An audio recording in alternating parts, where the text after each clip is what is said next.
오늘 파업에 돌입하기로 한 철도노조가 사측과의 밤샘 협상 끝에 극적인 합의를 이뤘습니다. 이로써 오늘 오전 9시로 예고됐던 노조의 파업도 철회되면서 열차는 정상 운행하게 됐습니다. 화물연대 총파업이 9일째로 접어들었지만 정부와 화물연대는 강대강 대치를 이어가고 있습니다. 정부는 시멘트에 이어 정유 분야에도 업무 개시 명령을 내리는 방안을 추진하고 있습니다. 이상민 행정안전부 장관 해임 건의안을 둘러싸고 여야의 대치가 심화하면서 내년도 예산안이 법정 처리 시한인 오늘 처리될지 불투명합니다. 이태원 참사 경찰청 특별수사본부는 이임재 전 용산서장 등 경찰 간부 4명에 대해 구속영장을 신청했습니다. 서해 공무원 피살 사건과 관련해 문재인 정부 안보라인 책임자였던 서훈 전 국가안보실장의 영장 실질 심사가 오늘 열립니다. 앞서 문재인 전 대통령은 자신이 이 사건에 대해 보고를 직접 들었고 최종 승인했다며 현 정부와 검찰에 도를 넘지 말라고 경고했습니다. 축구대표팀이 오늘 자정 포르투갈과 카타르 월드컵 16강 진출이 걸린 운명의 3차전을 치릅니다. 조국과 맞서게 된 벤투 감독은 막강한 포르투갈을 상대로 우리가 가진 모든 카드를 활용해 반드시 승리하겠다는 각오를 밝혔습니다. 우크라이나를 군사적으로 지원하고 있는 스페인에서 주요 기관에 연쇄적으로 편지 폭탄이 배달돼 비상이 걸렸습니다. 총리실을 비롯해 스페인 주재 우크라이나 대사관과 미국 대사관 등에 화약 등이 담긴 편지가 배달돼 현지 당국이 긴급 수사에 나섰습니다. 러시아가 우크라이나에 대한 대규모 공습을 준비하고 있는 것으로 알려졌습니다. 러시아는 최근 G20 정상회의에서 불발된 미국과의 정상회담 개최 가능성에 대해 긍정적인 입장을 밝혔습니다. 강력한 한파가 오늘 아침까지 이어지면서 서울 아침 기온이 영하 7도까지 내려가겠습니다. 다만 오후에는 영상 기온을 회복하고 주말인 내일은 기온이 더 오를 전망입니다. 시청자 여러분 안녕하십니까? 12월 2일 금요일 굿모닝 YTN 2부 시작합니다. 전국철도 노동조합이 오늘 오전 9시로 예고했던 파업을 철회했습니다. 코레일과 밤샘 협상 끝에 극적으로 잠정 합의하면서 모든 열차는 정상 운행됩니다. 취재기자 연결해서 자세히 알아보겠습니다. 신윤정 기자. 네, 사회부입니다. 네, 어젯밤 늦게 노사가 임단협 개정교섭을 재개했는데 결국 타결됐죠? 네, 그렇습니다. 철도노조와 한국철도공사 코레일은 어젯밤 11시 50분부터 서울사옥에서 임금 단체협약 갱신을 위한 교섭을 재개했습니다. 어제 오후 본교섭이 중단된 지 7시간 만에 사측의 제안에 따라 다시 마주 앉은 겁니다. 이후 새벽 1시 반쯤 본교섭이 정회된 뒤 3시부터 실무교섭이 진행되며 5시간 가까운 밤샘 협상 끝에 오늘 새벽 4시 반 극적으로 잠정 합의했습니다. 노사는 가장 큰 쟁점이었던 법원의 통상임금 지급 한결로 늘어나는 급여의 인건비 포함 문제에 대해 코레일이 기획재정부와 협의해 3년간 단계적 해소 방안을 마련하기로 합의했습니다. 또 의왕 오봉역 직원 사망 사고와 관련해 열차를 분리하거나 결합하는 업무를 2인 1조가 아닌 3인 1조로 작업하도록 인력을 충원해달라는 노조의 요구에 대해 사측이 인력 충원을 약속했습니다. 이와 함께 오봉역 구내의 작업 환경 개선 계획을 제출하고 유가족에게 코레일이 공식적으로 사과 표명도 하기로 했습니다. 승진제도의 공정한 개선 요구는 중앙노동위원회의 권고안을 노사가 수용해 성실히 이행하는 방향으로 합의했습니다. 합의 뒤 김선욱 철도노조 정책실장은 기자들과 만나 오늘 나온 임단협 잠정 합의안은 조합원 인준 투표를 거쳐서 최종적으로 타결이 결정될 거라고 말했습니다. 양측이 팽팽하던 입장차를 좁히고 극적인 합의를 이루면서 오늘 오전 9시로 예고된 파업은 철회돼 수도권 전철과 KTX 등 모든 열차 운행은 대체 인력 투입 없이 예정대로 정상대로 이뤄질 전망입니다. 이에 따라 화물연대 파업으로 심화한 물류 대란은 물론 수도권 출퇴근 대란, 대입 수시 수험생들의 불편 등 우려됐던 최악의 상황은 피하게 됐습니다. 지금까지 사회부에서 YTN 신윤정입니다.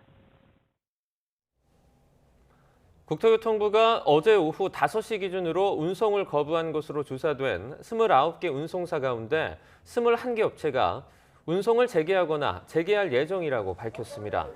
또 조사 결과 화물차주가 운송을 거부한 45개 업체에는 해당 차주 765명의 명단을 확보해 운송사에 명령서를 현장 교부했다고 덧붙였습니다.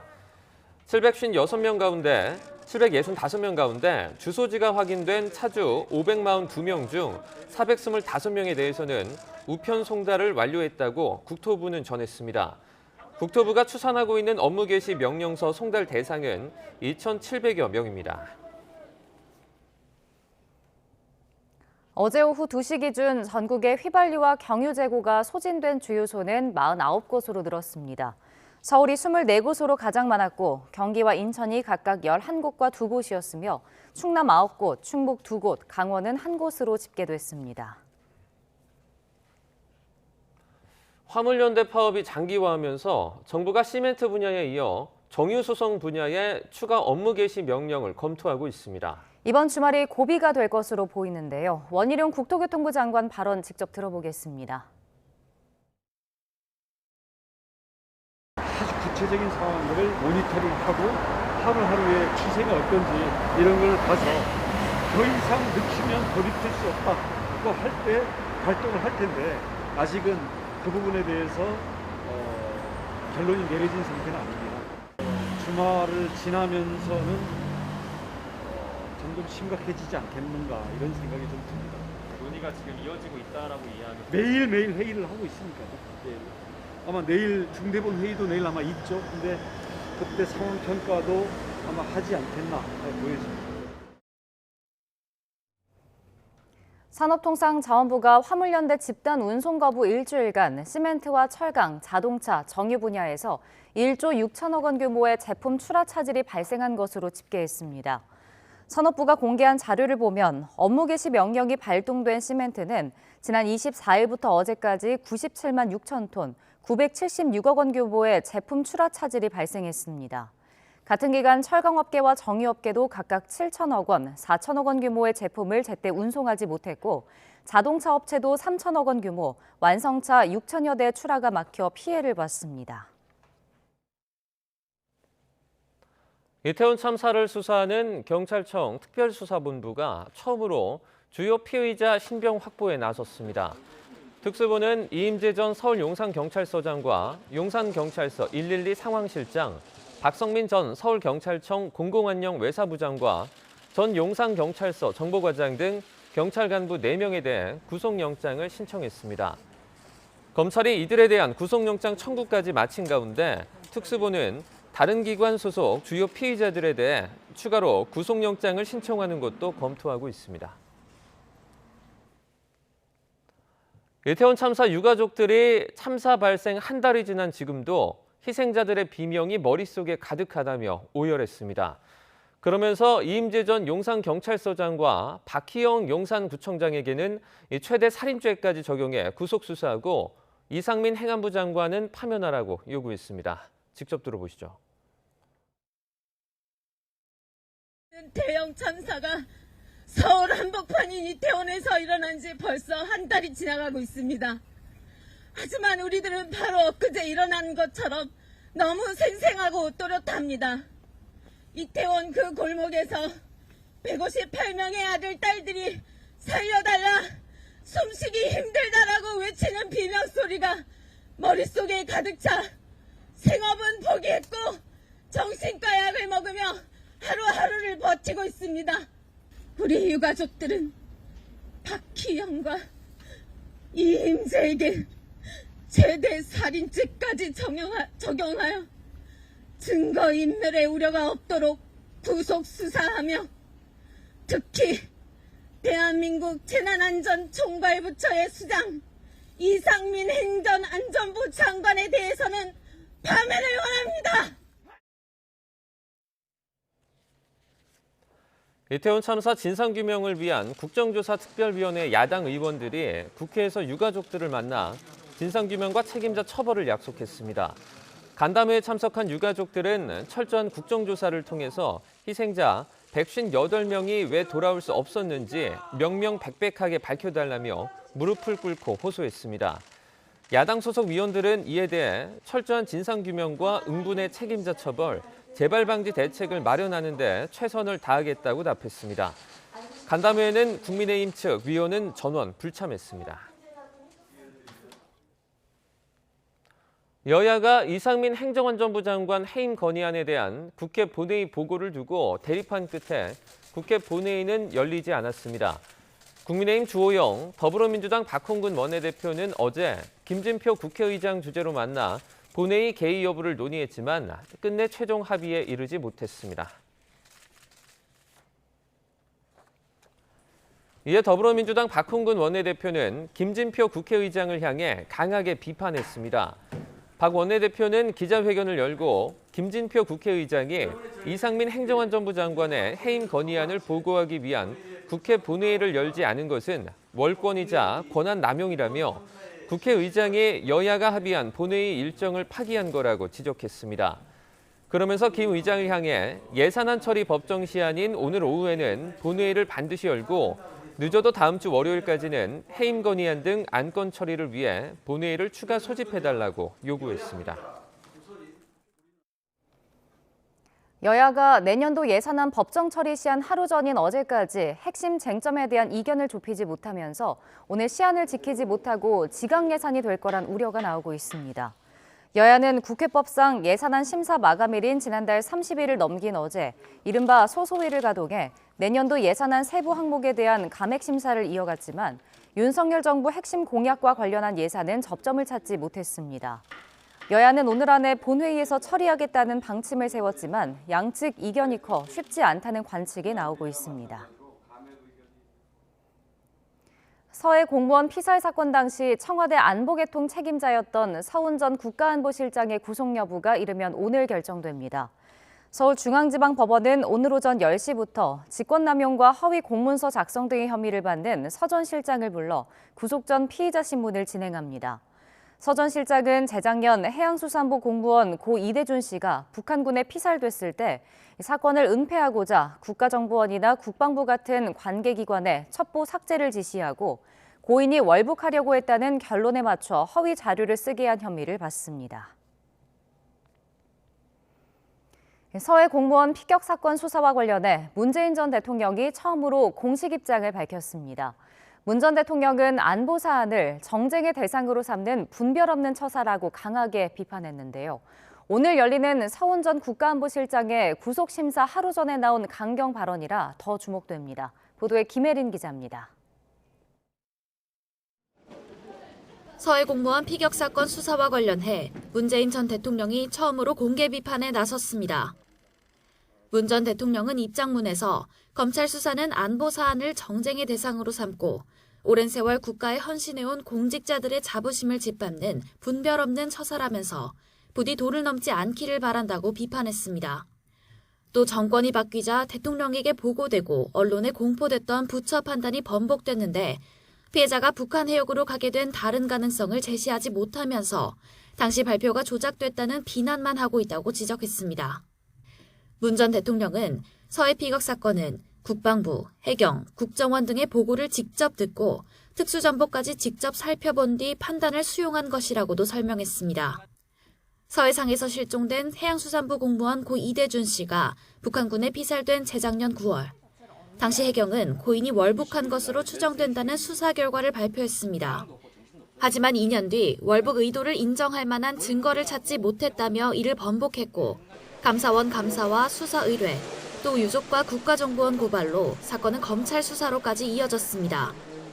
5개월 동안의 수사 끝에 검찰의 칼날은 현재 당시 청와대 안보라인 책임자였던 서훈 전 국가안보실장까지 겨눈 상태로 침묵하던 문 전 대통령의 입장 표명이 서 전 실장의 구속심사 하루 전에 나왔다는 점이 특히 주목됩니다.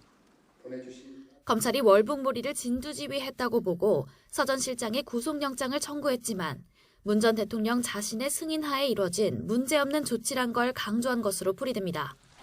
이미 서 전 실장 측도 입장문을 통해 검찰의 구속영장 청구를 강하게 비판하면서 구속신문 과정에서 치열한 법정 공방을 예고했습니다. 서 전 실장 측은 군사기밀 등의 삭제를 지시했다는 혐의에 대해 배포 범위를 조정했을 뿐 은폐 시도는 상상도 할 수 없는 일이라며 일관되게 혐의를 부인하고 있습니다. 하지만 검찰 역시 배포 범위를 조정한다는 게 무슨 뜻인지도 잘 모르겠다며 서 전 실장 측의 논리를 에둘러 반박했습니다. 물론 서 전 실장의 구속영장엔 문 전 대통령이 공범으로 적시되진 않은 것으로 알려져 검찰 수사가 서 전 실장 선에서 종결될 거란 전망도 나옵니다. 하지만 검찰 관계자는 구체적인 수사 상황이라며 말을 아끼면서도 오로지 증거와 법리에 따라서 수사하고 있다고 강조했습니다. 일단 문 전 대통령의 이번 입장 표명으로 신구 정권 사이 갈등 양상이 다시 첨예해질 것이라는 전망이 나옵니다. 아울러 공개적인 비판 대상이 된 검찰 수사 역시 서 전 실장의 영장 발부 여부와 맞물려 미묘한 파장이 미칠 수 있다는 관측도 나옵니다. YTN 김혜린입니다.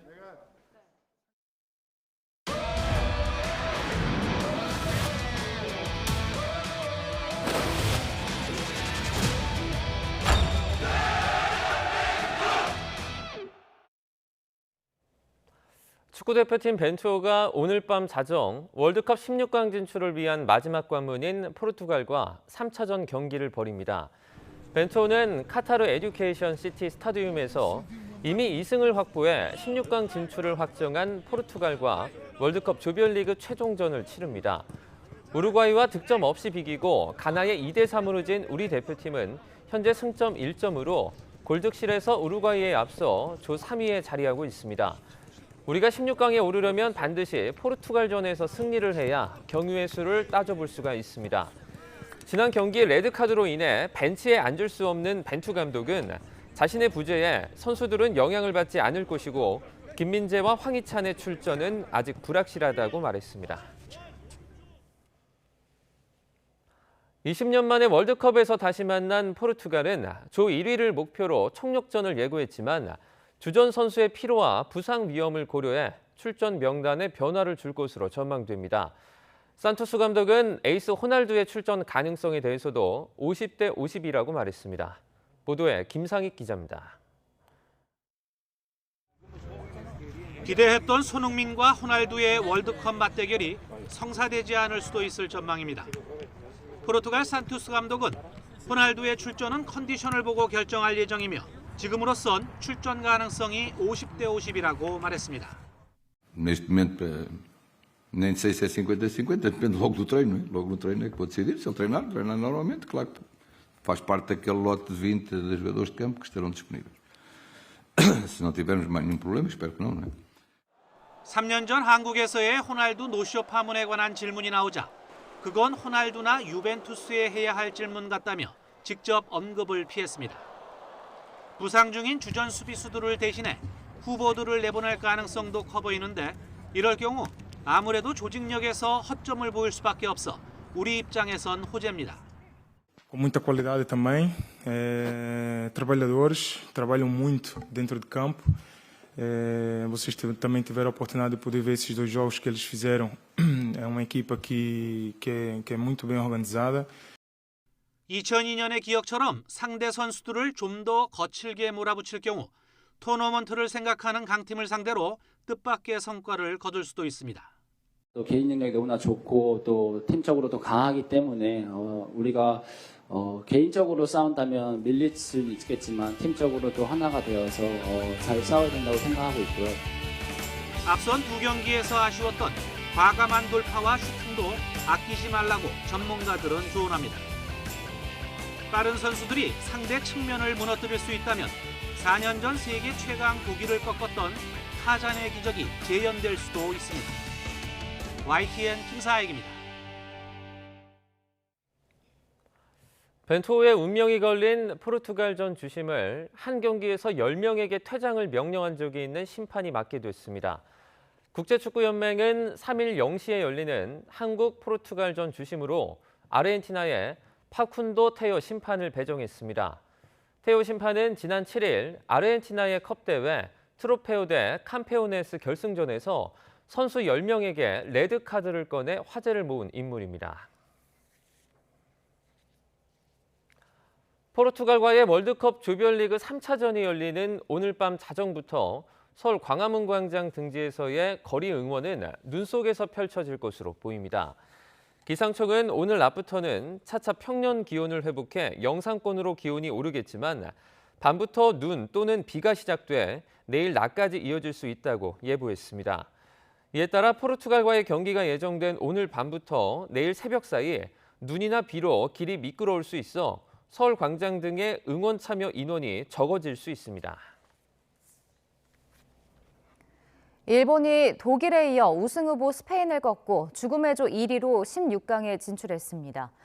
일본은 카타르 월드컵 2조 조별리그 최종전에서 모라타의 선제골을 내줬지만 후반 도안리스와 다나카아오의 연속골로 스페인의 2대1 역전승을 거뒀습니다.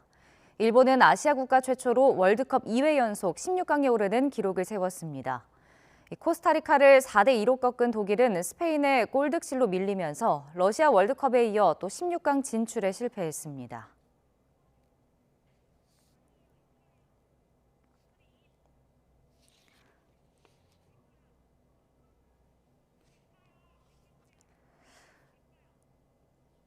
네, 다음 소식입니다. 모로코가 카타르 월드컵 조별리그 F조 3차전에서 캐나다를 누르고 36년 만에 16강에 올랐습니다. 모로코는 아수마마 스타디움에서 열린 경기에서 캐나다를 2대1로 꺾고 2승 1무 조 1위로 16강에 진출했습니다. 크로아티아는 아흐마드 빈 알리 스타디움에서 열린 경기에서 벨기에와 득점 없이 비겨 1승 2무 조 2위로 역시 16강에 합류했습니다. 피파 랭킹 2위 벨기에는 1승 1무 1패에 그치며 조 3위에 머물러 24년 만에 조별리그에서 탈락했습니다.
네, 우크라이나를 군사 지원하고 있는 스페인에서 주요 기관에 연쇄적으로 편지 폭탄이 배달돼 비상이 걸렸습니다. 총리실을 비롯해 스페인 주재 우크라이나 대사관과 미국 대사관 등에 화약 등이 담긴 편지가 배달돼 긴급 수사에 들어갔습니다. 보도에 김상우 기자입니다. 마드리드의 미국 대사관 주변에 출입 통제선이 설치되는 등 경비가 삼엄합니다. 지난달 24일 페드로 산체스 스페인 총리 앞으로 불꽃을 일으키는 장치가 들어있는 편지가 배달된 데 이어 미국 대사관에도 최근 비슷한 것이 배달됐기 때문입니다. 봉투 안의 장치는 지난달 말 마드리드 우크라이나 대사관에서 폭발한 편지에 들어있던 장치와 비슷합니다. 당시 봉투 속 상자를 여는 순간 상자가 폭발해 직원 한 명이 손가락에 가벼운 상처를 입었습니다. 같은 날 북동부 사라고사의 군수업체인 인스탈라자 본사에도 유사한 편지가 도착해 경찰 등이 이를 처리했습니다. AP통신 등은 이 회사가 만든 대전차 화기를 스페인 정부가 우크라이나에 공급했다고 전했습니다. 또 국방부 청사와 마드리드외가 공군기지에 소재한 유럽연합의 위성센터에도 비슷한 수상한 소포가 배달돼 주요 기관의 경계가 강화됐습니다. 당국은 편지폭탄 모두 국내 발송이며 갈색 봉투에 각 기관 수장 앞으로 왔고 안에는 점화장치와 화약 분말이 있어 불이 잘 나도록 설계되는 등 겉모습과 내용물이 유사하다고 밝혔습니다. El material es de fabricación casera. El material de los 5 sobres coincide en todos ellos. 러시아는 이번 사건과 신속히 거리를 뒀습니다. 스페인 주재 러시아 대사관은 트위터 등에 외교사절단을 겨냥한 어떤 위협이나 테러 행위는 전적으로 비난받아야 한다는 성명을 냈습니다. 스페인은 러시아가 침공한 우크라이나에 인도적 지원은 물론 군사적 지원을 하고 있고 유럽연합 차원에서 우크라이나 군대 훈련도 돕고 있습니다. YTN 김상호입니다. 러시아가 우크라이나에 대한 대규모 공습을 준비하고 있는 것으로 알려졌습니다. 최근 G20 정상회의에서 불발된 미국과의 정상회담 개최 가능성에 대해서는 긍정적인 입장을 밝혔습니다. 보도에 이종수 기자입니다. 러시아 사라토프주 한 공군기지에 대형 장거리 폭격기 20여 대가 늘어서 있는 모습이 미국 민간 위성업체가 지난달 28일 촬영한 위성사진에 담겼다고 독일 슈피겔즈가 보도했습니다. 러시아 군사작전이 증가할 수 있다는 것을 뜻한다고 슈피겔은 분석했습니다. 러시아 공습은 최근 소강 상태에 들어갔지만 다시 대규모 공습을 재개할 것으로 우크라이나도 내다보고 있습니다. Ми розуміємо, що терористи готують нові удари. Ми це точно знаємо. І поки у них є ракети, вони не заспокояться. На жаль.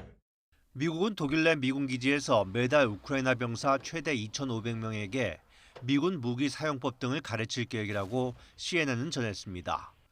이처럼 우크라전이 다시 가열될 가능성이 있는 가운데 세르게이 라브로프 러시아 외무장관은 러시아는 절대로 대화를 피하지 않는다며 미러 정상회담에 긍정 입장을 보였습니다.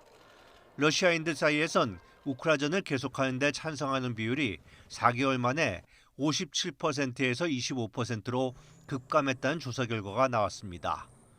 러시아는 한편 유럽연합이 우크라이나에서의 전쟁 범죄를 다루기 위한 특별법원을 설치하려는 데 대해 이를 거부했습니다.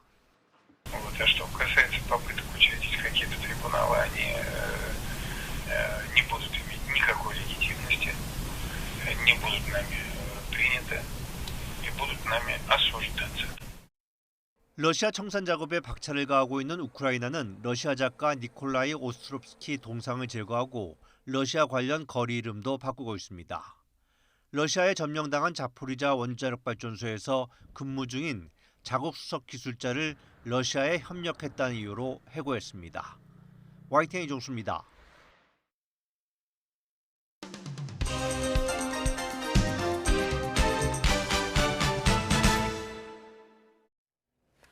네, 12월 2일 금요일입니다. 오늘 아침 신문은 어떤 소식을 다뤘는지 짚어보겠습니다. 이현웅 아나운서가 주요 내용 정리해왔습니다. 어서 오세요. 안녕하십니까. 네, 첫 번째 기사 보겠습니다. 월드컵 관련 내용인데요. 네, 끝날 때까지 끝난 게 아니다. 지금 우리나라의 16강 진출 가능성은 아직 남아 있습니다. 오늘 밤에 있을 포르투갈전 신문들도 많이 다뤘죠? 네, 그렇습니다. 아마 아침부터 이렇게 배가 아프신 분들 많으실 것 같은데 네. 일본이 또 조 1위로 16강 진출했다는 소식 방금 전에 들어왔죠. 네, 놀랐습니다. 네, 그러다 보니까 뭐 배가 아프긴 하지만 대단한 건 대단한 거고요. 우리도 이제 그 아시아의 저력을 보여줘야 할 때입니다. 네. 한국일보 먼저 준비해봤는데요. 포르투갈은 이전에 우리가 맞붙었던 우루과이 또 가나보다는 한 수 위 전력으로 평가가 되는 팀입니다. 다만 매서운 공격진에 비해서 수비가 다소 약하다는 게 전문가들의 평가인데요. 특히나 부상 등으로 인해서 좌측 라인이 모두 주전이 아닌 백업 멤버들로 구성이 됩니다.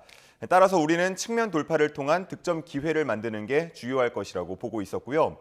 또 포르투갈은 현재 5명의 주축 선수가 옐로카드, 경고를 받고 있는데 우리와 경기에서 한 번 더 경고를 받게 되면 16강 경기에는 진출할 수 없게 됩니다. 마침 이번 경기 주심은 카드를 꺼내들기를 아끼지 않는 편으로 알려져 있기 때문에 포르투갈이 이를 감안해서 경고를 받았던 선수들을 선발에서 제외하거나 나오더라도 소극적으로 뛸 가능성도 있겠습니다. 네. 다만 우리 선수단에서도 황희찬, 김민재 선수의 출전이 아직까지는 불투명한 상황이기 때문에 베스트 11으로 출전할 수 있을지 걱정되는 상황입니다. 한편 한겨레 신문에는 우리가 꼭 이겨야 하는 또 다른 이유로 호날두 노쇼 사건을 언급하고 있었습니다. 아마 많이들 기억하실 텐데요. 2019년 7월이었습니다. K리그 올스타와 이탈리아 유벤투스가 친선전을 펼치는 날이었는데 호날두가 뛰는 모습을 직접 볼 수 있다는 기대감에 서울 월드컵 경기장 6만 5천 관중이 가득 찼었습니다. 하지만 사전 사인회나 기자회견은 물론 경기에도 1분조차 뛰지 않으면서 실망감을 줬었죠. 이 사건 이후 국내 팬들에게만큼은 밉상이 됐는데요. 노쇼를 노골로 되갚아서 무실점 승리를 할 수 있길 바란다는 내용도 함께 담겨 있었습니다. 네, 다음 기사입니다. 네, 이번에 파업을 두고 강대강이다 이런 지금 표현이 많이 쓰이고 있는 것 같습니다.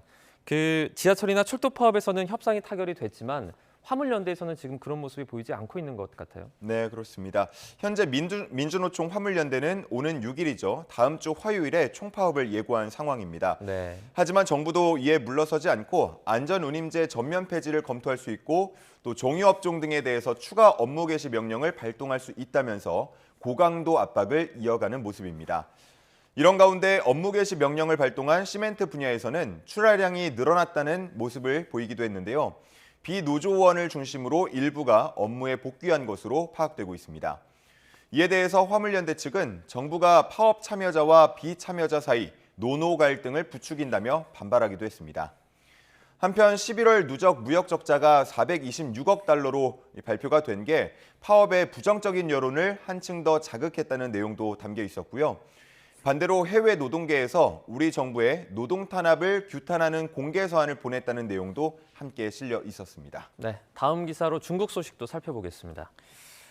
장쩌민 전 주석의 지금 사망이 이번 시위에 어떤 영향을 줄지 주목이 되고 있는데요. 중국 정부에서는 장쩌민 추모 띄우기에 나섰다고요. 네, 그렇습니다. 중국 정부는 장 전 주석의 사망으로 전국에서 백지 시위가 격화하는 걸 우려하고 있다고 합니다. 따라서 대대적으로 추모하는 분위기를 조성해서 이 격화된 시위 분위기를 가라앉히려고 애쓰고 있다고 하는데요. 장 전 주석 부고의 글자 수가 5,190자로 마오쩌둥이나 덩샤오핑 때에 비해서 더 길게 작성이 됐다고 합니다.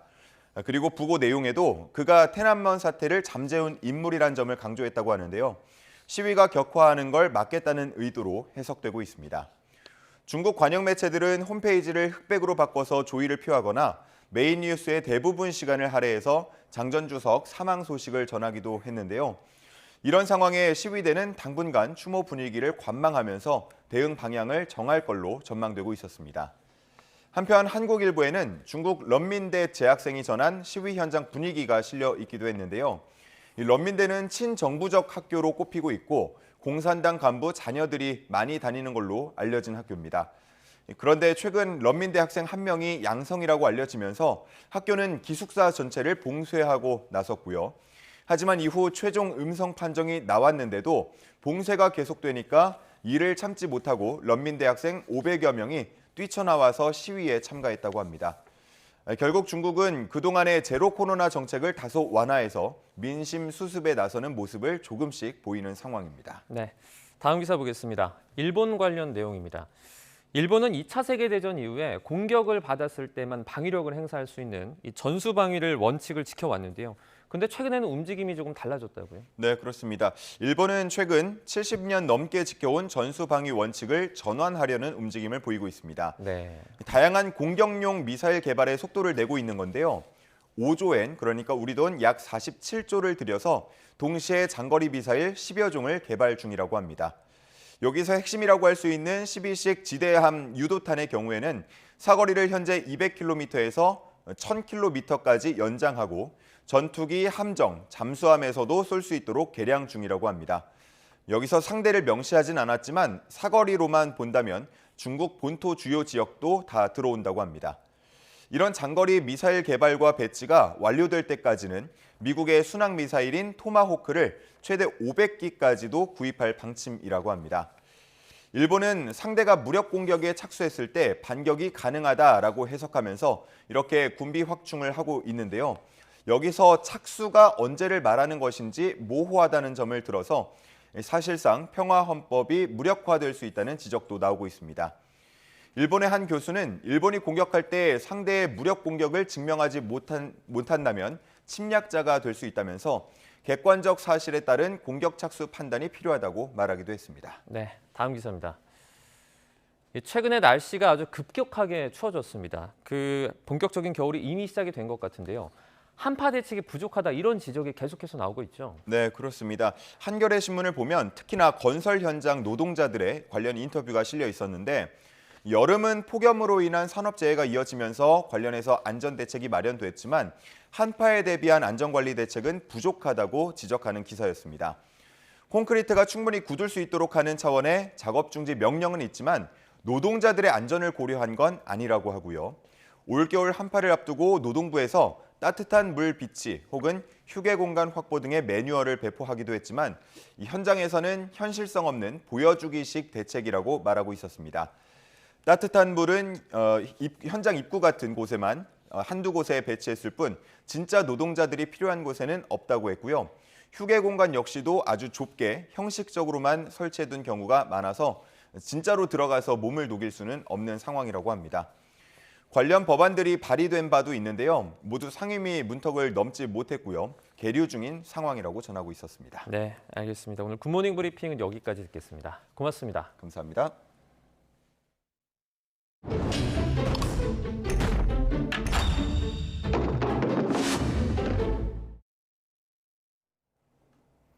지난달 30일 포스코 노동조합 중 한 곳인 포스코집의 포항지부가 민주노총 탈퇴를 투표로 결의했습니다. 같은 날 포스코 계열사의 주가가 상한가에 오르면서 투표 결과가 반영됐다는 분석 기사가 많았고 또 원희룡 장관까지 이런 해석에 힘을 실었는데요. 이게 사실인지 한동호 기자가 직접 따져봤습니다. 포스코 노조의 민주노총 탈퇴 직후 주가 급등은 개미 투자자들 평가를 그대로 반영. 민주노총 손절이 민심. 원희룡 국토교통부 장관의 SNS입니다. 다수 언론이 그대로 기사화하거나 탈퇴 호재로 주가가 급등했다고 분석했습니다. 실제로는 어땠을까? 민주노총 포스코지의 포항지부는 지난달 30일까지 투표해서 69% 찬성으로 민주노총 탈퇴를 가결했습니다. 투표 종료일 포스코 자회사인 포스코 스틸리온 주가가 29% 급등했습니다. 그런데 민주노총 탈퇴 직후 주가가 급등한 게 아니었습니다. 투표 마감은 오후 5시, 결과 공지는 5시 29분으로 장마감 2시간 반 뒤 투표 결과가 나왔습니다. 물론 기대감이 먼저 반영됐을 수도 있습니다. 그렇지만 이번 투표는 4주 전 첫 투표에 절차적 문제 제기가 있어 이뤄진 재투표였습니다. 11월 4일 첫 투표 때로 민주노총 탈퇴가 가결됐는데 그때는 오히려 주가가 떨어졌습니다. 민주노총 탈퇴를 결의한 포스코지의 포항지부는 조합원 247명의 소수노조로 교섭 대표 노조는 조합원 6천여 명의 한국노총 포스코 노조입니다. 투표율과 찬성률을 적용하면 이번 투표에서 탈퇴의 표를 던진 조합원은 100명으로 계산되는데 포스코 노사관계에 큰 변화를 예상하기 어려운 상황입니다. 탈퇴를 결의한 포스코 지회의 포항 지부장 역시 YTN 취재진에게 민주노총 탈퇴와 주가 상승의 연관성을 못 찾겠다고 설명했습니다. 주가가 급등한 계열사 포스코 스틸리온은 노동조합 자체가 없다고도 밝혔습니다. 스틸리온 사측에선 친환경 철강제 보급 확대를 추진하는 부분이 시장에 반영됐을 거라고 분석했습니다. 증시 전문가는 11월 28일까지 중국 정부가 4차례 부동산 대책을 발표하면서 수요 개선 기대가 생겼다고 설명하면서 주가 상승에 노동조합 관련성이 있다고 보지 않는다고 덧붙였습니다. 결론적으로 민주노총 탈퇴로 포스코 주가가 급등했다는 취지의 주장은 대체로 사실이 아닙니다. YTN 한동우입니다. 집요하게 걸려오는 부재중 전화가 스토킹 범죄인지 아닌지를 두고 재판부마다 다른 결론을 내놓고 있습니다. 스토킹 처벌법이 시행된 지 얼마 되지 않아 기준으로 삼을 수 있는 판례가 없다 보니 재판부 의견이 엇갈리는 것으로 보입니다. 김다연 기자의 보도입니다. 응답이 없는 상대방에게 집요하게 전화를 거는 행위를 스토킹 범죄라고 볼 수 있을까? 최근 판결을 보면 재판부의 판단이 갈립니다. 관련 사건 판결문 2개를 분석해봤습니다. 먼저 지난 8월부터 한 달 반 동안 전 연인에게 29차례에 걸쳐 전화를 걸고 30번 넘게 문자 메시지를 보낸 40대 남성은 유죄를 선고받았습니다. 피해자가 전화 대부분을 무시하거나 수신을 차단했어도 집요한 연락에 공포심을 느꼈을 거라는 게 재판부 판단입니다. 다른 판단도 있습니다. 지난 3월부터 석 달 넘게 발신자 표시 제한 기능을 이용해 전화를 걸고 4시간 동안 10번 연속 전화를 한 50대 남성은 무죄를 선고받았습니다. 심지어 이 남성은 피해자에게 연락하지 말라는 법원 통보 이후에도 계속 전화를 걸었습니다. 재판부마다 판단이 다른 이유는 스토킹 처벌법에 대한 해석의 차이로 보입니다. 현행법은 전화나 정보통신망 등을 이용해 글이나 말, 음향 등을 도달하게 하는 행위를 스토킹으로 규정합니다. 유죄를 선고한 재판부는 부재중 전화의 흔적이 글이 도달한 사례로 볼 수 있다고 판단했던 반면 무죄를 선고한 재판부는 벨소리 그 자체만으로는 음향으로 보기 어렵다고 해석한 겁니다. 스토킹 처벌법이 시행된 지 얼마 되지 않아 기준으로 삼을 만한 대법원 판례가 없다 보니 하급심 판단도 엇갈릴 수밖에 없다는 게 법조계의 중론입니다.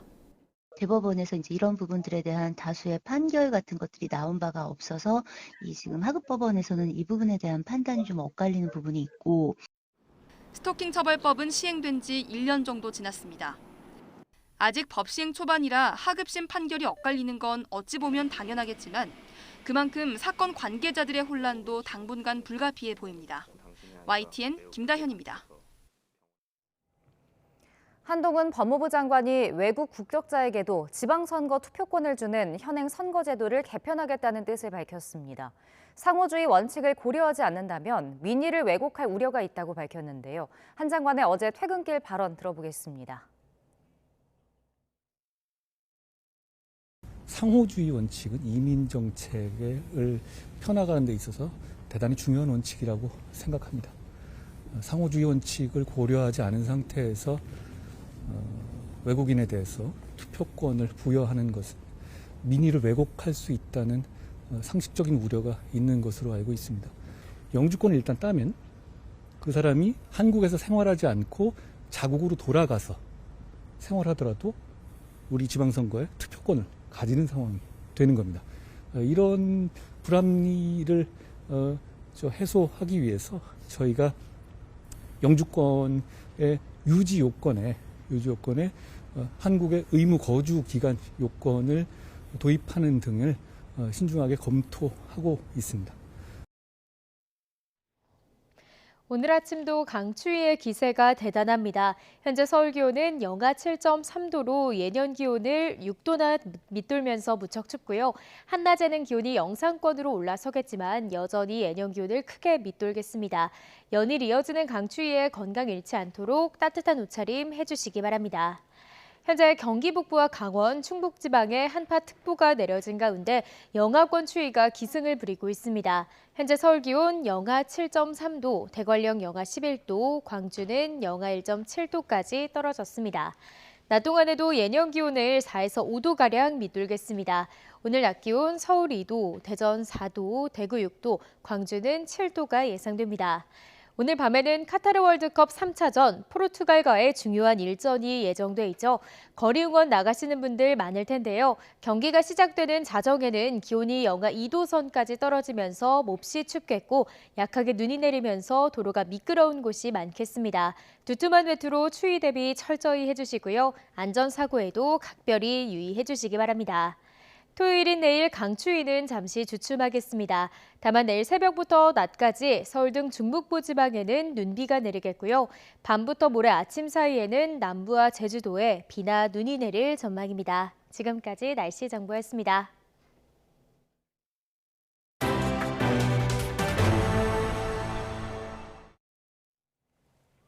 정부 조직 개편과 공공기관 임시 문제 등을 논의하기 위해 여야가 처음 머리를 맞댔습니다. 하지만 야당은 여성가족부 폐지 반대 입장을 고수했고 여당은 전임 정부가 임명한 기관장들의 자진 사퇴를 요구하며 견해 차이만 확인했습니다. 손유정 기자입니다. 윤석열 정부 출범 7개월 만에 정부 조직 개편을 논의하기 위해 여야 정책위의장과 원내수석 부대표 등 3+3 정책협의체가 처음 가동됐습니다. 하지만 여야의 신경전은 논의 시작부터 이어졌습니다. 국가보훈처를 보훈부로 격상하고 외교부에 재외 동포청을 두는 것엔 이견이 없었지만 여성가족부 폐지에 대해선 양당의 견해차가 확고했습니다. 여당인 국민의힘은 국민의 선택을 받은 새 정부가 이념에 맞게 국가를 경영할 수 있도록 기회를 줘야 한다며 여가부 폐지를 다시 확인했습니다. 아직도 정부 조직법이 정비가 되지를 않아서 새 정부에 가야 될 방향에 큰 어려움이 많습니다. 반면 민주당은 여성가족부의 기능을 오히려 확대해야 하는 상황에서 일방적인 폐지는 안 된다고 맞섰습니다. 여성가족부 장관이 임명되고 그 장관이 폐지를 주도한다는 게 얼마나 아이러니입니까? 여가부가 폐지될 일이 아니라 오히려 기능이 강화, 확대돼야 될 공공기관장 임기를 대통령과 일치시키는 법안에 대해서도 여야 모두 취지에는 공감했지만 현재 기관장들의 거취를 두고선 충돌했습니다. 문재인 정부가 마지막 임기가 얼마 남지 않았음에도 불구하고 소위 알박기 인사를 해서 국정이 잘 돌아가지 않는 그런 문제가 제도가 미비했기 때문에 발생하고 있는 문제인데 그 문제를 알박기라고 얘기하는 것은 전 잘못된 표현이다. 그 임기를 지켜내는 것이 결국 양당은 이견만 확인한 채 다음 주 다시 회의를 잡아 논의를 이어가기로 했습니다. 정부 출범 7개월 만에 가까스로 정부 조직 개편 논의가 첫 삽을 떴지만 서로의 생각차가 크다는 것만 확인했습니다. 주요 쟁점에서 접점을 찾기는 당분간 쉽지 않아 보입니다. YTN 손유정입니다. KBS와 MBC, EBS 등 공영방송의 이사회 구성과 사장 선임 절차를 바꾸는 방송법 개정안이 오늘 국회 과학기술정보통신위원회 전체 회의에서 처리될 것으로 보입니다.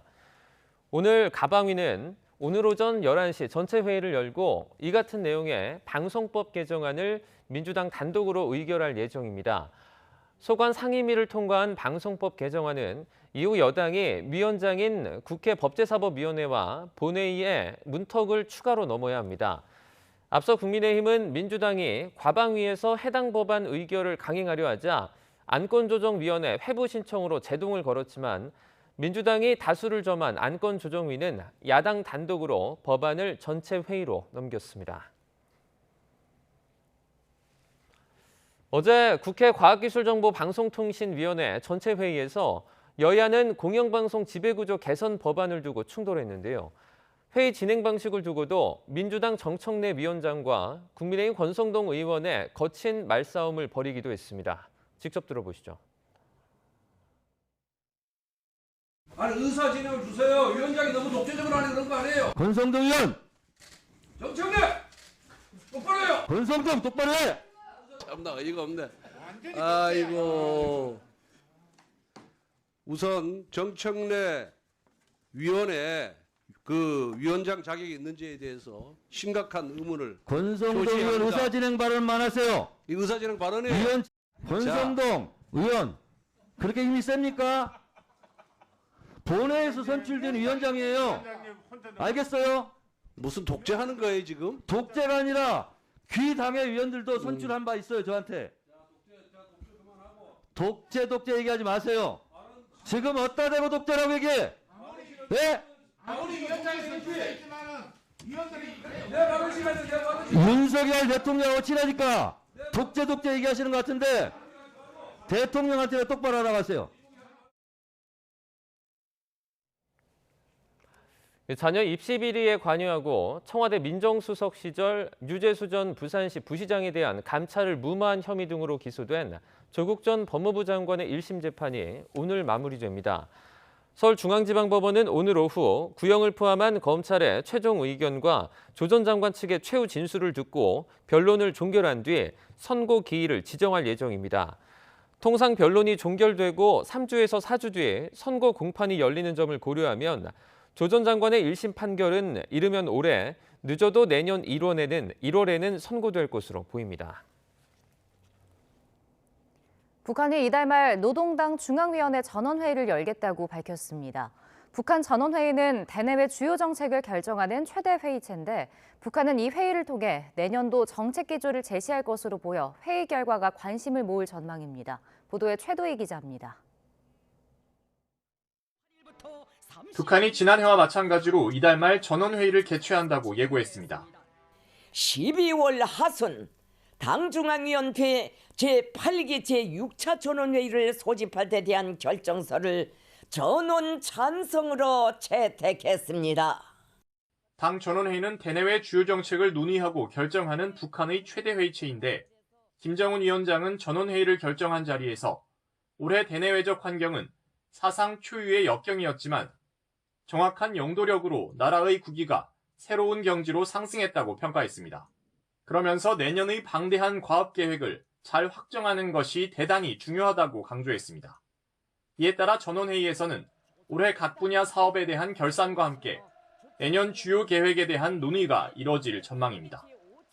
무엇보다 준비를 마친 추가 핵실험 여부 등 국방력 강화 계획이 주요 관심사로 떠오를 것으로 보입니다. 또 강대강, 정면 승부를 지속해온 대남, 대미 전략 기조가 바뀔지도 관심입니다. 경제난 극복을 위해 대화 국민으로 전환할지 핵무력 강화 속에 대남 대미 강대강 전략을 지속할지가 중요한 관전 포인트가 될 것으로 분석합니다. 북한은 지난해 말 열렸던 전원회의에서 올해 경제와 국방력 강화를 제시했습니다.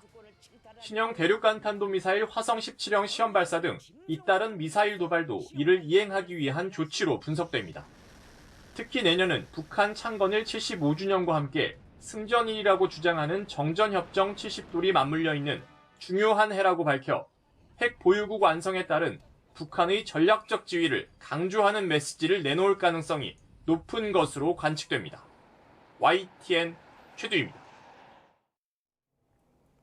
북미 이외 지역의 전기차 보조금 차별 문제를 촉발한 인플레이션 감축법이 미국과 프랑스 정상회담에서도 주요 의제로 올랐는데 바이든 대통령이 법에 결함이 있다는 점을 사실상 처음으로 인정했습니다.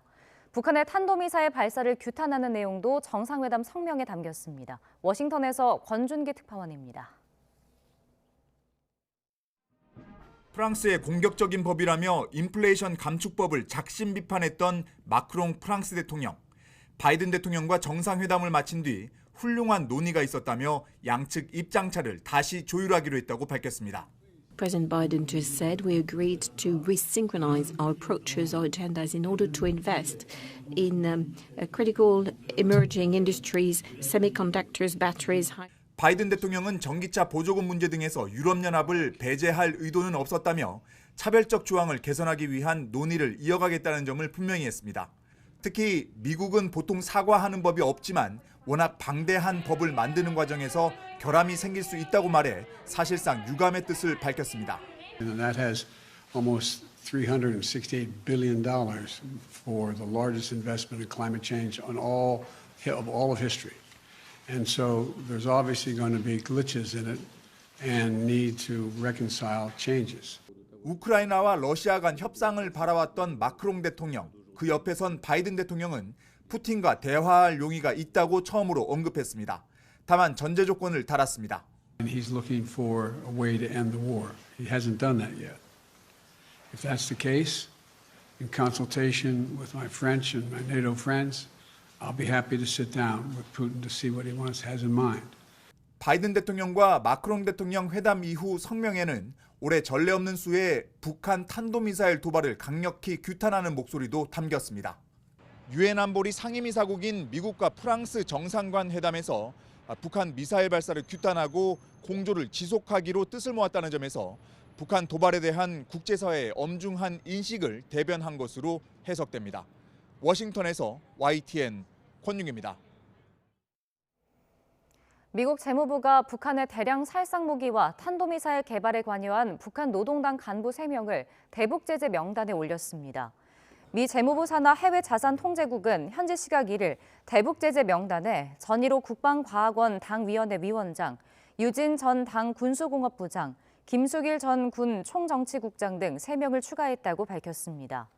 재무부는 이들이 북한의 무기 개발 프로그램에 중요한 역할을 하고 2017년 이후 북한의 여러 탄도미사일 시험 발사를 참관했다고 설명했습니다.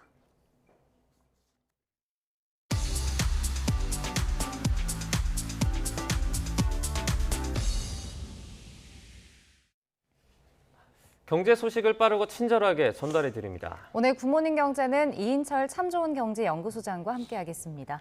어서 오세요. 어서 오세요. 네, 철도공사 노사가 밤샘 협상 끝에 극적인 타협이 이루어졌습니다. 노조는 애초에 오전 9시부터 파업을 예고했는데요. 그러면 오늘 열차는 모두 정상 운행이 되는 거죠? 그렇습니다.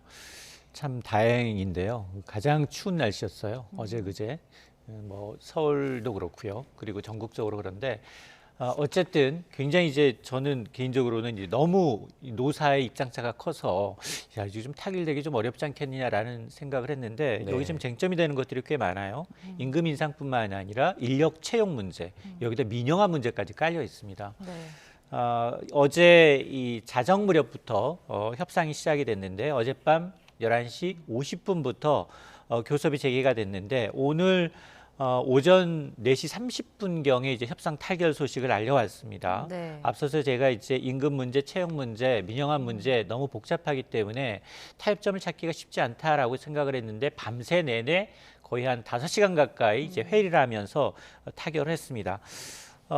이 임금 인상 이외에도 이제 뭐 사측의 경우에는 사실 이게 사측이 들어질 수 있는 부분이 아니거든요. 기획재정부가 공공기관 인건비 관리 지침이며 공공기관 관리 준수 가이드라인에 맞춰서 해야 되기 때문에 낼 수 있는 대안이 많지가 않다라고 생각을 했는데 오히려 입장차를 좁히면서 오늘 오전 9시부터 예고된 파업은 철회해서 정상적으로 운영이 됩니다.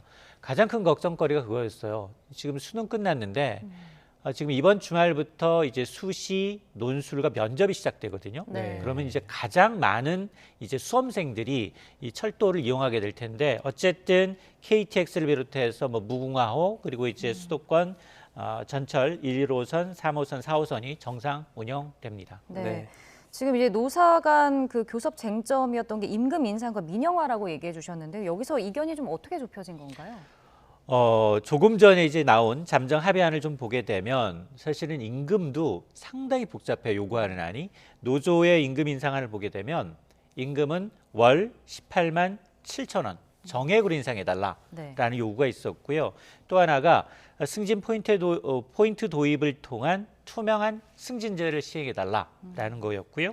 또 법원의 통상임금 지급 판결로 늘어나는 급여에 대해서 인건비를 포함하는 걸 좀 배제해달라라는 안이 있었고 또 하나가 노사합의에 따른 이제 성과급 지급 기준을 현행 수준으로 그대로 유지해달라라는 요구였습니다. 네. 자, 이에 대해서 가장 큰 쟁점이었던 이 법원의 통상임금 지급 판결로 늘어나는 급여 인건비 포함 문제에 대해서는 이건 이제 코레일 단독으로 이제 수용할 수 있는 부분이 아니기 때문에 기획재정부와 협의해서 3년간 단계적으로 해소하는 방안을 마련하겠다라는 절충안을 합의하기로 했고요. 또 하나가 이제 의왕인 오봉역 직원 사고 사망 사건과 관련해서 지금 그동안은 2인 1조 업무였거든요. 이걸 노조가 지금 3인 1조로 작업할 수 있도록 인력을 좀 더 충원해달라라는 요구를 했는데 이것까지 수용을 했습니다. 사측은 3인 1조 작업이 가능하도록 인력을 충원하고 여기에 더해서 이 지금 오봉역 구인의 이제 지금 사고로 인해서 유가족들한테 공식적으로 이제 사과 표명하는 것까지 포함이 되어 있고 또 승진제도의 투명한 이제 공정한 개선 요구에 대해서도 이건 이제 중앙노동위원회의 권고안을 노사가 수용을 해서 성실히 이행하는 방향으로 합의를 했습니다. 그리고 앞서서 이제 이 노조는 이제 민영화의 이제 전초전으로 보고 있는 게 있었는데 이게 차량 정비를 좀 민간에 개방하거나 시설 유지 보수를 다른 기관에 이관하는 게 있었거든요. 근데 이건 아직 구체적으로 정부의 어떤 실행 로드맵이 나오지 않았습니다. 그래서 이걸 감안해서 노사가 이 안에 대해서는 별도 합의를 하지 않은 것으로 전해지고 있습니다. 네. 그리고 또 현재 진행 중인 파업도 있습니다. 화물연대 파업이 오늘로 9일째를 맞았는데요. 파업이 길어지면서 물류 피해도 확산하고 있는 모양새입니다. 지금 정부가 시멘트 분야에 이어서 유조차 운송 기사에 대해서도 업무 개시 명령을 지금 검토 중이죠. 맞습니다. 지금 카운트다운에 들어간 것 같아요. 어제 국토부 2차관 주제로 정의업계 업무 개시 명령 실무 준비 회의를 했습니다. 여기에서 유관기관과 이제 발동에 필요한 법적 요건이 어떤지 그리고 준비 상황 등을 사전 검토했는데 어제 오후 2시까지 전국적으로 이제 품절된 주유소가 49곳으로 더 늘어나고 있습니다. 사실 대부분은 수요가 많은 이 수도권에 집중이 돼 있는데 정부는 이 때문에 지금 군이 보유하고 있는 탱크로리 그리고 농협과 수협이 보유하고 있는 탱크로리를 대체 운송수단으로 긴급 투입하는 방안을 검토하고 있고 그러다 보니 지금 이렇게 피해가 소비자들한테 전가되고 있다는 걸 감안해서 아마 이제 시멘트에 이어서 정의업계에 대한 업무 개시 명령 실무 준비 작업에 돌입한 셈인데 현행법상 업무 개시 명령을 하기 위해서는 발령 조건이 있어요. 이게 2014년에 도입이 됐는데 상당히 좀 추상적 표현이 많이 들어가 있습니다. 첫 번째가 정당한 사유 없이 운송을 집단 거부하는 경우 그리고 국가 경제에 이런 이제 운송으로 인해서 매우 심각한 위기를 초래하는 경우거든요. 뭐 추상적이지도 하고 또 구체적이지도 않아서 이제 정부의 어떤 자기적 판단이 개입할 수 있다라는 논란이 있지만 어쨌든 오늘 만에 하나 임시국무회의가 열린다면 언제든지 정유업계에 대해서도 업무 개시 발동이 가능한 상황입니다. 네. 자, 밤사이 해외 증시 상황도 좀 살펴보겠습니다. 어제 뉴욕 증시는 그 파월 의장 발언 이후에 크게 올랐었는데 오늘은 혼조세로 좀 마감을 했네요. 그렇습니다. 파월 의장이 의외로 순해졌어요. 정확하게 메시지를 던졌습니다. 금리 인상 속도 조절 다음이 아니라 바로 12월이다 라고 언급을 하면서 나스닥 지수는 전날은 바로 4% 넘게 랠리, 전 세계 증시가 다 올랐는데 네. 오늘은 뉴욕 증시도 혼조 양상, 유럽 증시도 혼조 양상입니다. 일단 오늘의 경우에는 일단 시장 분위기는 나쁘지 않았어요. 어제랑 좀 이어지는 분위기였는데 경제 지표가 조금은 좀 엇갈렸고요. 그리고 이제 큰 폭 금리 인상에 따라서 가장 주목하고 있는 게 이 고용 시장이거든요. 네. 바로 이제 이 다음 날 발표되는 이 고용 시장 동향에 좀 관망하는 모습을 보였는데 나스닥 지수가 소폭 올랐습니다. 다우와 S&P 500 지수가 소폭 하락을 했는데 일단 국채 금리가 떨어졌어요. 일단 파월 의장이 그렇게 이제 이 정확하게 이 정책 피벗 금리 인상의 어떤 속도 조절 가능성을 명확하게 하다 보니까 시장의 불확실성이 해소되는 거예요. 그러다 보니까 달러화는 약세, 그리고 그동안 약세를 보였던 각국 통화가 강세를 보이면서 뉴욕 채권 시장에서도 마찬가지로 2년물 국채 금리가 장중 4.2%까지, 10년물은 3.5%까지 내려가면서 상당히 좀 큰 폭으로 내려갔는데요. 네. 이러다 보니까 6개 통화 대비 달러 박스를 인도하는 달러 인덱스 역시 약세를 나타냈습니다.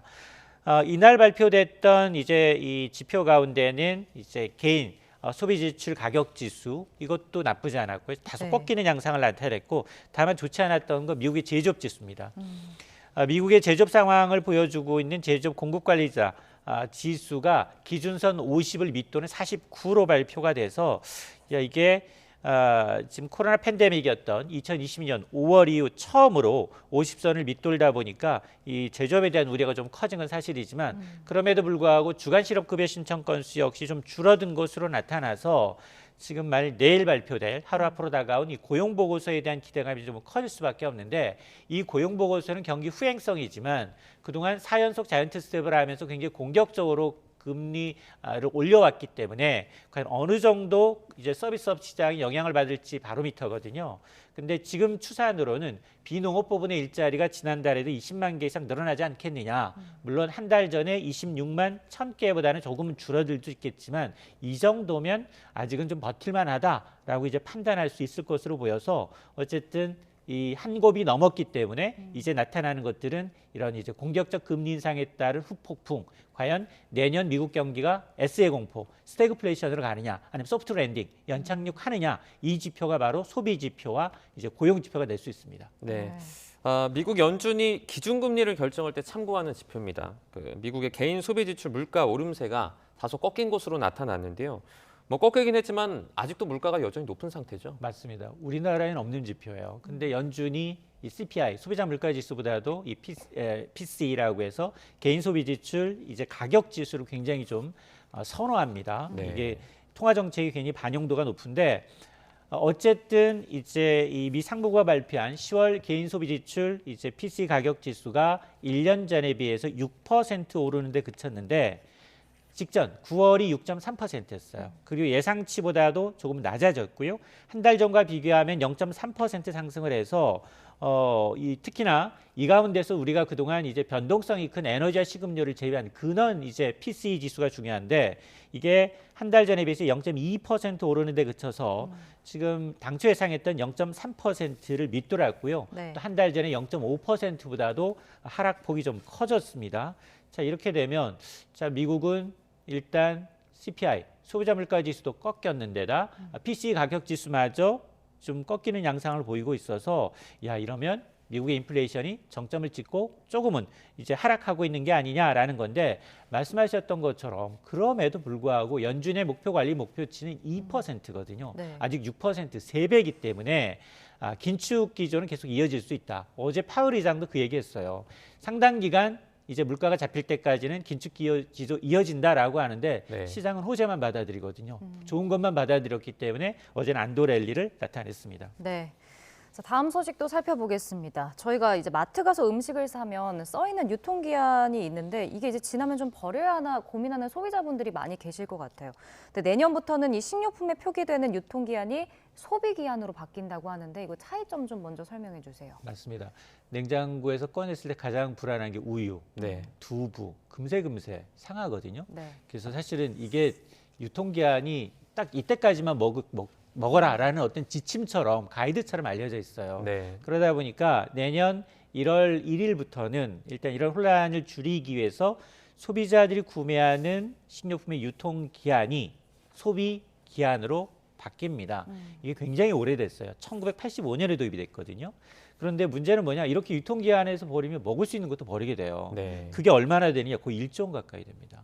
자, 그러다 보니까 지금 이 소비기한 참고했던 것을 보니까 정부가 이제 소비기한을 적용할 경우 적어도 이 늘어나는 게 유통기한보다도 대략 한 20에서 한 50%가량 좀 길어지게 되는데요. 유통기한이라는 게 유통 판매가 허용되는 기간일 뿐, 이 소비기한이라는 건 식품을 먹어도 안전한 기간을 의미하기 때문에 대부분 다 늘어납니다. 두부 같은 경우에는 뭐 17일에서 이제 아무래도 23일까지로 더 늘어날 수밖에 없고, 햄도 비슷합니다. 햄도 38일에서 57일로 더 늘어나고요. 뭐 식빵이며 달걀이며 대부분 다 이제 늘어나서 아마 상당 부분 이제 음식물 쓰레기가 좀 줄어들지 않을까라는 기대감은 있습니다. 조금 전에 우유 말씀해 주셨는데 우유 같은 경우에는 유통기한보다 한 달 정도 더 이렇게 보관만 잘하면 먹을 수 있다고 하는데요. 그 부분은 혹시 뭐 들어보셨습니까? 대부분 아빠가 먹었어요. 아이들은 안 주고요. 근데 어쨌든 이제 그 우유는 굉장히 민감해요. 우유는 민감하기 때문에 소비자들의 어떤 혼선을 피하기 위해서 소비기한을 흰우유의 경우에는 2031년부터 적용을 하기로 했습니다. 그리고 이제 시행과 더불어서 이게 너무 빨리 바뀌게 되면 이제 모르시는 분들이 있기 때문에 한 1년 정도 계도 기간이 있고요. 그래서 이 소비기한을 포장지도 바꿔야 돼요. 지금 이 인쇄하는 작업이 필요하기 때문에 시간이 좀 걸리고, 그리고 식약처가 먼저 소비기한이 필요한 50개, 그리고 이제 식품 유형 430여 개 품목을 정해서 이제 잠정 소비기한이 완료된 23개 품목, 식품 유형에 대해서는 우선 실험 결과를 공개하게 되고요. 자, 이렇게 되면 앞서 제가 국내 지금 식품 이런 유통기한으로 인한 폐기 처리 비용만 거의 1조 원에 달한다. 1년에 축구장 100개에 달하는 면적의 음식물 쓰레기가 버려지고 있는데요. 이게 좀 이 1조 원 정도 편익이 좀 발생할 것으로 보이고, 그리고 이게 좀 복잡합니다. 이 식품별로 어느 정도 이제 유통기한이 늘어나는지에 대해서, 이 소비기한이 늘어나는 데서 복잡하기 때문에 안내서가 있어요. 식품안전나라 누리집에서 확인이 가능합니다. 근데 이제 좀 보관을 특히나 여름철 같은 경우는 상할 수 있기 때문에 더 잘해야 될 것 같은 게, 이게 이제 늘어나기 때문에 소비자라든지 기업 간 좀 갈등도 있을 수 있잖아요. 이렇게 보관을 더 신경을 써야 되지 않을까요? 맞습니다. 우리는 냉장고 보관하면 다 만능인 줄 알아요. 근데 귤도 냉장고 오래 보관하면 썩습니다. 꺼내 놓으면 바로 상하거든요. 그러니까 아마 이제 보관하시는데 음식물의 경우에는, 특히나 신선식품의 경우에는 굉장히 조심을 하셔야겠습니다. 알겠습니다. 여기까지 듣도록 하겠습니다. 오늘 굿모닝 경제 이인철 소장과 함께했습니다. 고맙습니다.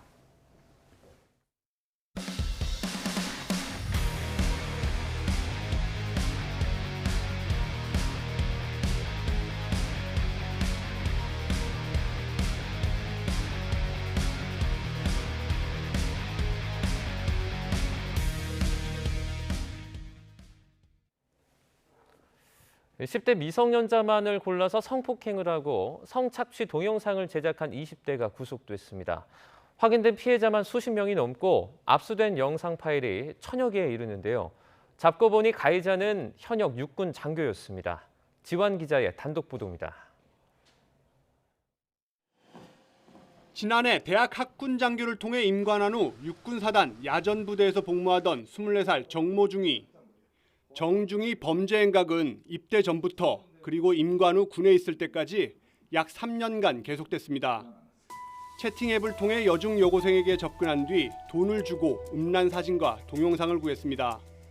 피해자들과 심리적 유대관계를 형성하고 성적으로 착취하는 수법을 이용했습니다.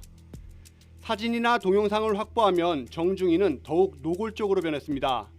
더 자극적인 동영상을 촬영해 보내라는 협박이 이어졌고, 일부 피해자는 직접 만나 성폭행했습니다. 확인된 피해자만 78명, 전원 미성년자로 조사에 응하지 않은 피해자를 포함하면 100명이 넘습니다. 성범죄 사건은 민간 경찰이 수사를 하거든요. 그래서 이제 중간에 군인이 잠깐 개입을 했다가 다시 민간에 이첩이 되어서 저희는 자세한 내용을 지금은 모르고 있는데.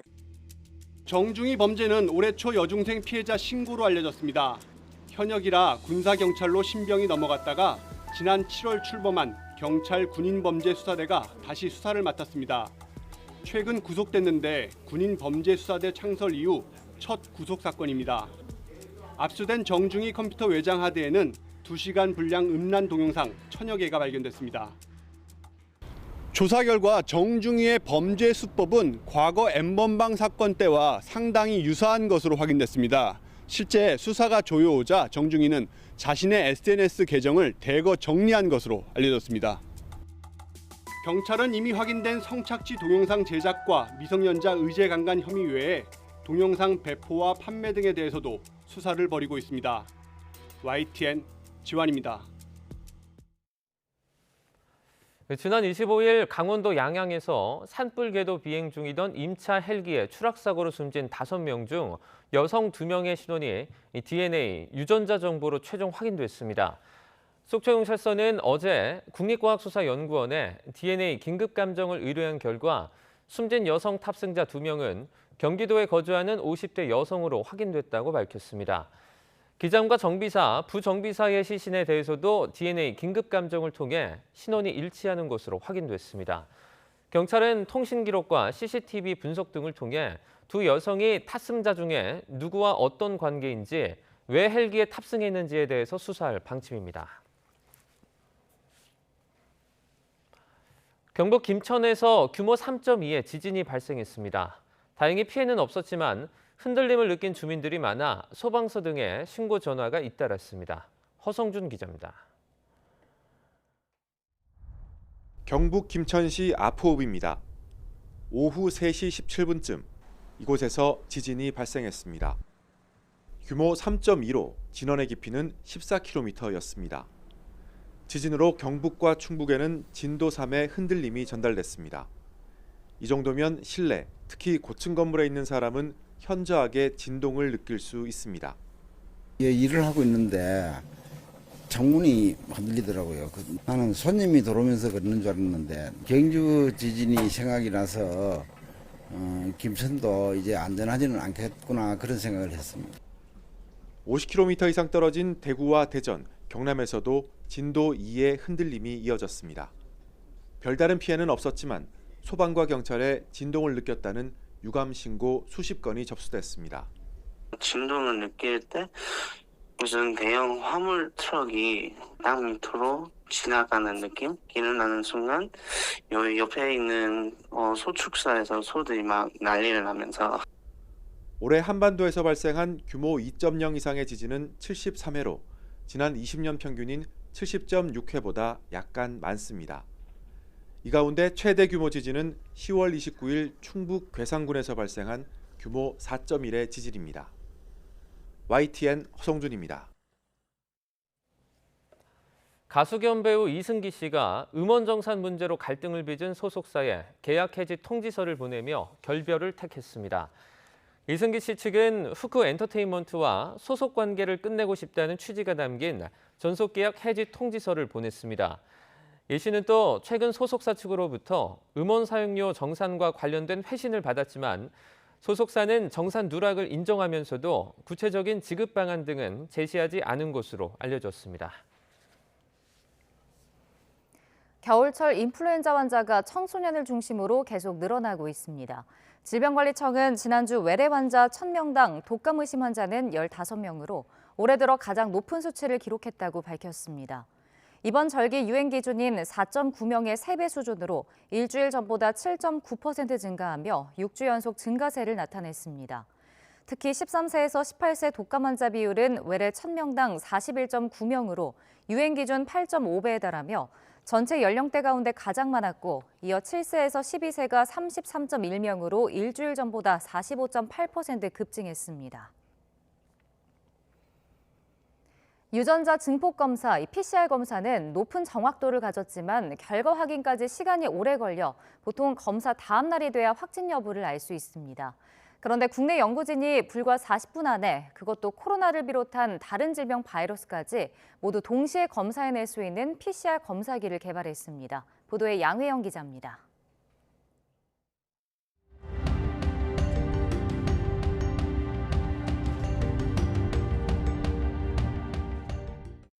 코로나19 이후 가장 익숙해진 게 바로 이 PCR 검사입니다. 정확도는 높지만 검사 후 결과를 아는 데까지 오래 걸린다는 단점이 있습니다. 유전자 증폭 후 형광 측정을 통해 감염 여부를 가리는데 기존에는 여러 개의 형광 필터를 사용해 기기가 크고 무거우며 측정 시간도 오래 걸렸습니다. 그런데 국내 연구진이 무선 통신 기술을 적용해 필터 없이도 빠르게 진단할 수 있는 PCR 진단기기를 개발했습니다. 핵심은 디지털 코드 기반의 형광신호 분리 기술입니다. 원하는 바이러스의 형광신호만 인식하는 특정 코드로 혼선 없이 바이러스를 검출하는 데 성공했습니다. 이를 통해 검출 시간을 기존 4시간에서 40분으로 크게 줄였으며 코로나뿐 아니라 독감과 신종플루, 지카 바이러스까지 서로 다른 바이러스를 동시에 진단할 수 있습니다. 무선 통신 기술이 적용되어서 서로 다른 코드를 변조해서 넣게 되는데 서로 코드가 다르기 때문에 혼선 없이 형광값을 분리해낼 수 있어서 다수의 바이러스를 동시에 측정할 수 있게 됩니다. 이번에 개발한 PCR 진단기기는 간단한 광학 장치들로 구성돼 있어 크기를 약 40% 정도 줄였고 가격도 저렴합니다. 또 기존 장비의 광원 부분만 바꾸면 돼 국산화 가능성도 큽니다. 현재 의료기기 업체 및 진단기기 업체의 기술 이전을 추진 중이며 향후 2년 내 상용화가 가능할 것으로 생각하고 있습니다. 전 세계 코로나 진단기기 시장 규모는 내년부터 줄어들지만 코로나 이외의 다른 감염병 진단 분야는 확대될 것으로 보입니다. 이번 기술이 상용화되면 신종 감염 질환 대응에 큰 역할을 할 것으로 기대됩니다. YTN 사이언스 양회영입니다. 오늘부터 세종시와 제주도에서 일회용 컵 보증금제가 시행됩니다. 일회용품 사용을 줄여 환경을 보호하고 자원 재활용률을 높이기 위해 시범 사업을 시작하는 건데요. 준비가 잘 됐는지 이상곤 기자가 미리 현장을 점검해봤습니다. 세종시청에 설치된 일회용 컵 간이 회수기입니다. 자원순환 보증금 앱에 있는 자신의 바코드와 일회용 컵에 있는 바코드를 순서대로 찍으면 보증금 300원을 돌려받게 됩니다. 매장이 아니더라도 일회용품을 반납할 수 있는 반환 수집소도 유동인구가 많은 곳에 설치됐습니다. 가맹점 수가 100개 이상인 커피숍 등 프랜차이즈 매장을 대상으로 세종시에서 일회용 컵 보증금제가 시행되면서 매장 밖에 반납 장소를 마련했습니다. 준비는 잘 된 걸까? 보증금제 시행을 하루 앞둔 세종시의 한 매장. 있어야 할 간이 회수기는 보이지 않고 앱을 안내하는 안내문만 붙어 있습니다. 또 다른 매장을 가보니 아예 관련 안내를 찾아볼 수 없습니다. 세종에서 보증금제를 시행해야 할 매장 174개 가운데 55% 정도만 간이 회수기 설치를 희망한 거로 조사됐습니다. 시민들은 컵 보증금제가 생소하고 혼란스럽다고 말했습니다. 각 카페마다 조금 정책이 다르다고 들었어요. 그래서 이제 그런 것들은 조금 이용하는 차원에서 환경을 지키기 위해서는 조금 개인이 노력해서 알아봐야 되지 않나라는 생각이 조금 듭니다. 어떻게 반납해야 될지 모르겠고 어떤 앱을 깔아야 되는지 그런 걸 잘 모르겠어서 좀 홍보가 많이 필요한 것 같습니다. 시행 첫날부터 매장에 도우미가 배치돼 소비자와 업주들을 돕는다고는 하지만 하루 3시간씩 나흘 동안만 지원될 예정입니다. 날짜 정해놓고 미루붙이기식으로 진행을 하다 보니 업무가 좀 매끄럽지도 못하고 아마 소비자들한테 좀 설명하고 이런 데 시간이 좀 많이 걸릴 것 같아요. 그러면 결국은 그게 소상공인들한테 짐이거든요. 제주에서는 장사가 잘 되는 대형 개인 카페가 적용 대상에서 제외되면서 형평성에 맞지 않는다며 보이콧을 선언한 매장들까지 등장했습니다. 일단 형평성이 안 맞고 저희가 제도 시행을 하는 데 있어서 여건이 안 되고 마지막으로는 위생이나 고객분들과의 마찰 문제가 생길 수 있기 때문에 환경부는 시행 초기 경품 이벤트 등을 진행해 소비자 참여를 유도한다는 계획이지만 현장을 돌아봤을 때 당분간 혼선은 불가피해 보입니다. YTN 이상곤입니다. 고병원성 조류 인플루엔자 중앙사고수습본부가 전남 나주시에 있는 유경오리 농장에서 조류 인플루엔자 H5형 항원이 확인됐다고 밝혔습니다. 중수본은 오리 13,000마리 정도를 사육하고 있는 이 농장에서 항원을 확인한 뒤 초동 대응팀을 투입해 출입 통제와 매몰 처분, 역학조사 등 방역 조치에 들어갔습니다. 또 전남과 광주 지역 오리 농장과 관련 시설, 축산 차량 등에 대해 오늘 저녁 9시까지 24시간 동안 일시 이동 중지 명령을 발령했습니다. 1유로 약 1,360원이면 즐길 수 있는 프랑스 국민빵 바게트가 유네스코 인류 무형문화유산으로 인정받았습니다. 유네스코 무형유산위원회는 모로코 라바트에서 회의를 열어 바게트 빵의 장인 노하우와 문화를 인류 무형문화유산 대표 목록에 올렸습니다. 에마뉘엘 마크롱 프랑스 대통령은 트위터에 이 소식을 전하며 바게트를 우리의 일상에서 마법과 같이 완벽한 250g이라고 표현했습니다. 오늘 아침도 강추위에 대비한 옷차림 하셔야겠습니다. 현재 서울 기온은 영하 7.2도를 보이고 있는데요. 찬바람에 실제 체감하는 온도는 이보다 2, 3도가량 더 낮게 나타나고 있습니다.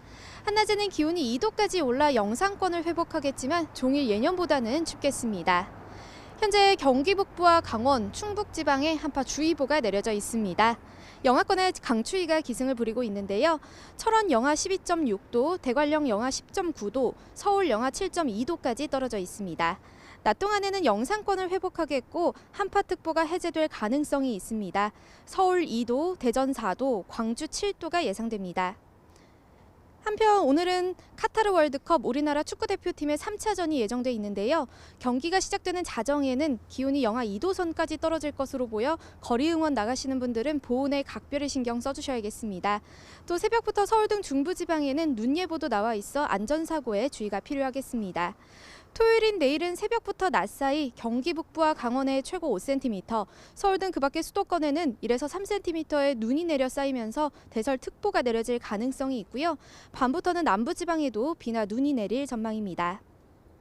연일 내륙은 맑은 날씨가 이어지면서 대기가 점점 더 건조해지고 있습니다. 서울 등 수도권과 동해안 지역에는 건조주의보가 내려져 있으니까요. 불씨관리 철저히 해주시기 바랍니다. 지금까지 서울 상암동에서 YTN 원희다입니다.